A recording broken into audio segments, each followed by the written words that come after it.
Food. Where does it come from? Egg. Food. Where does it come from? What did you eat at home today? Find out what your friend ate today. Did you eat the same kind of food yesterday and today? We all eat different kinds of food at different times, isn't it? 1.1 Food Variety. Activity 1. Ask your friends in the school about the items they would be eating during a day. See if you can also get this information from friends staying in different states of India. List all the items in your notebook as given in Table 1.1 for as many friends as possible. Table 1.1 What do we eat? Fig. 1.1 Different food items. There seems to be so much variety in the food that we eat. Fig. 1.1. What are these food items made of? Think about rice cooked at home. We take raw rice and boil it in water. Just two materials or ingredients are needed to prepare a dish of boiled rice. On the other hand, some food items are made with many ingredients.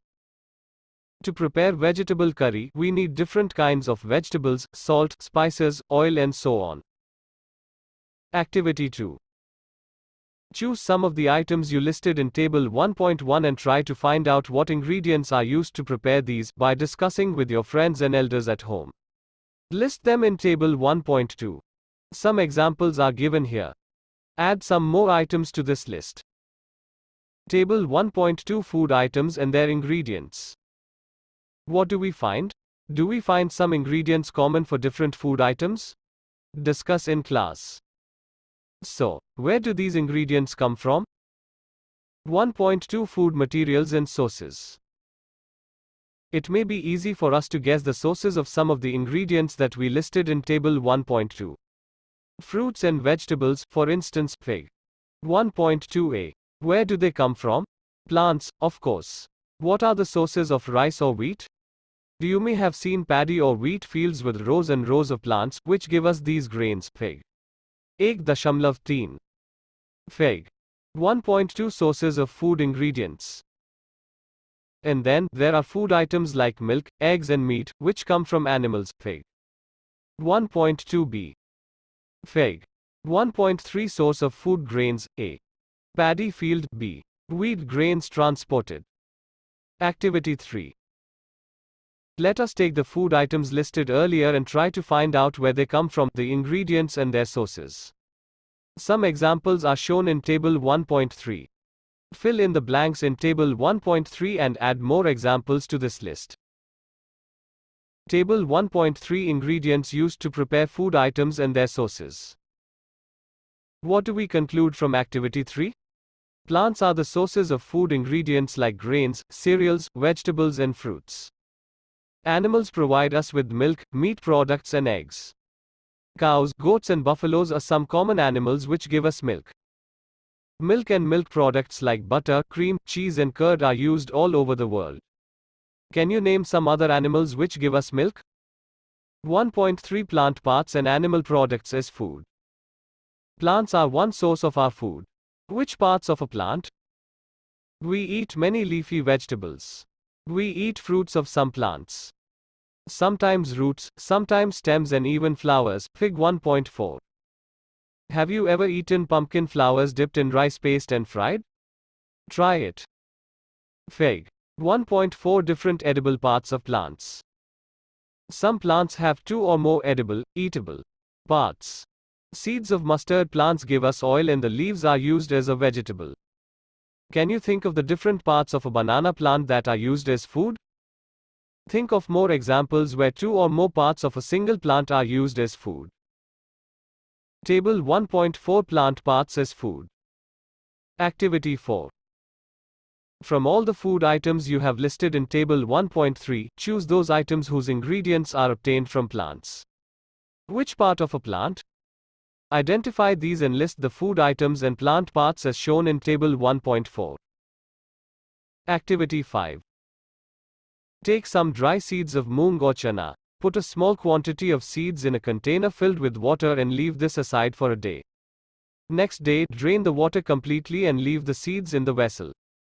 Wrap them with a piece of wet cloth and set aside.